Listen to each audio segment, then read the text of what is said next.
What's good, guys? Like promised, I said I'd go through fair value gaps today, and that's exactly what we're going to do.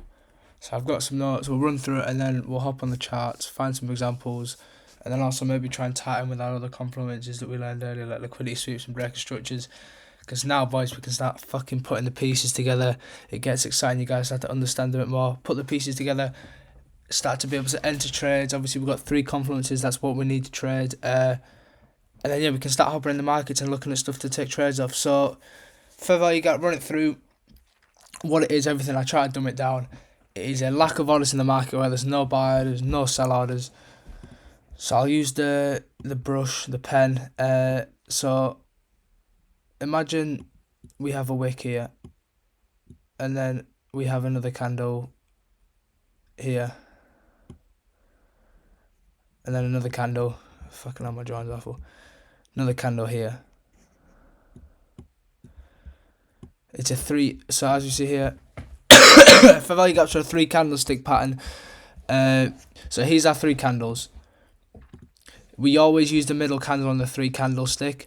And if it's bearish like it is now, we do the bottom of the first wick, which is here, to the top of the third wick. So this is, in essence, this area here, in essence, is the fair value gap. Obviously, it's 3.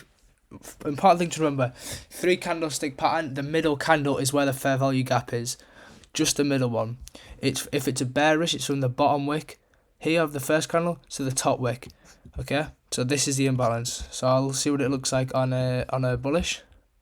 So going up, oh my god, that's atrocious. See here, and then we see here. So where's the fair value gap on this? Obviously, we can take on fair value gap. It's the top of the first candle wick, which is here, to the bottom of the third. So we can see this is the imbalance.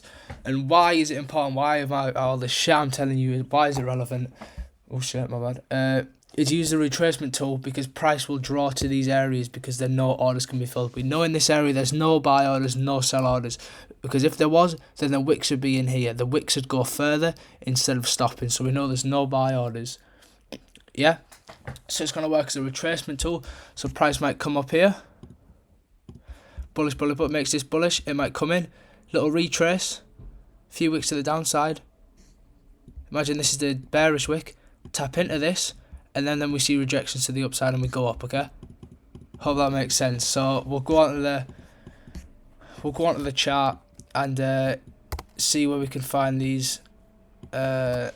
See where we can find all of this. Try and find some examples for you guys. So all you have to do, any time frame, works in any time frame, looking for fair value gaps. Let me try and find one. Perfect, right, we can see here. So this is a bearish example on this time frame here, on the hourly. So what do we have? We have bearish, so you take the bottom first wick, top of third, draw the gap in between. This is the fair value gap. We can see price comes down. Here we are, we have a candle up into the fair value gap and then a rejection off of it. So this is a perfect example. This is where the lack of orders are, and there's no resting orders in any direction. So we can see bullish wise, we have this value gap created because this is the first candle, second candle, third candle. So we take the space in between on the second candle from the wicks, and then we take the fair value gap and we get rejections off that. So that's a good example of a fair value gap and how it can be used. In terms of how it ties into other confluences, we can use it with our liquidity sweep and breaker structure. Obviously here, take out liquidity. This is the imbalance, a bearish imbalance again, because we take the bottom wick of the first candle and the top wick of the second. We come in, we take this out, we get rejections off this. You can see all this bearish order flow. We get a breaker structure here. So here we have our third confluence. We have a liquidity sweep, we have a fair value gap fill, we have a breaker structure. Enter off this, stops above the fair value gap, and then these target and resting liquidity, which we'll come on to later, and you're looking at a really good trade there. And we can use it on any chart. We could go down to the 1 minute if we really wanted to try and find a fair value gap. Try and get a bullish one this time. It's just about going through and just sniping out little key areas of thing. So here we get a liquidity sweep here, fair value gap within here Obviously, this is quite on a smaller this is a smaller scale one. On a bullish order block, don't remember, it's the top of the first wick and the bottom of the third wick. The space between there, which is here. Obviously, we see this black candle comes down, and then we get a rejection with this blue candle going to the upside. It's that simple, guys. It's not overcomplicated. Obviously, if you have any questions, then let me know. But we'll keep on going through. We'll keep on ticking them off. Maybe go on the 15-minute. But they're very simple confluence to use. Once you get used to them, I'd go on. What I do, I see some homework. Go and find 10 fair value gaps on the markets and just snipe them out. Like here, this is a gap because we've got 1 candle, 2 candle, 3 candles, second candle, the gap between the 2 wicks. Yeah, same as on this example. First candle, second candle, third candle, the gap between the 2 wicks. Once again, the first candle, the second candle, the third candle, gap between the 2 wicks on the first and the third. There's our gap. We get rejections off that, and we go to the downside. Yeah, that's all it is. And then you can obviously tie this into other confluences, such as your breaker structures, your liquidity sweeps, your order blocks, your breaker blocks, equilibrium when I come on to that, which I will do later. So I hope that makes sense. It's a pretty quick run through.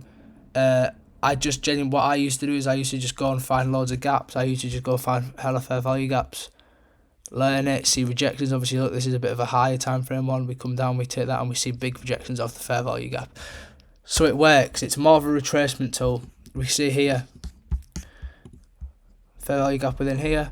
We see we make a big leg up, and then we're looking to retrace, and then we retrace into a fair value gap, and we get rejections off that.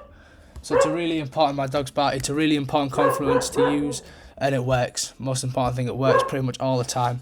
As you can see here, we retrace into this fair value gap, and then we get rejections off. So that's fair value gaps. Any questions, let me know, and we'll come on to water blocks and breaker blocks a bit later on. But thank you guys.